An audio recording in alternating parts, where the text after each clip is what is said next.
अस्सलाम वालेकुम। बोली इसमें खुशामदीद, मैं हूँ गौहर इशरात। हेडलाइंस आपने जानी अहम खबर। खैर मुल्की और अफगान सिटीजन कार्ड होल्डर के इनखला में 21 दिन बाकी। गैर कानूनी और अफगान सिटीजन कार्ड होल्डर को वापस भेजने का फैसला कर लिया गया।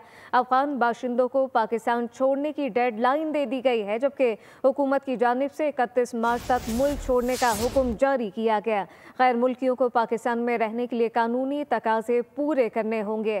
गैर मुल्की और अफगान सिटीजन कार्ड होल्डर के इनखला में 21 दिन बाकी रह गए।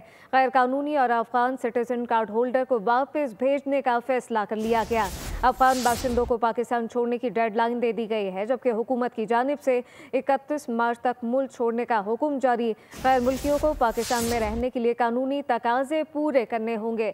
जो गैर मुल्की हैं उनको अगर पाकिस्तान में रहना है, जो तमाम कानूनी तकाजे हैं उनको पूरा करना ज़रूरी है। गैर मुल्की और अफगान सिटीजन कार्ड होल्डर के इनखला में 21 दिन बाकी रह गए।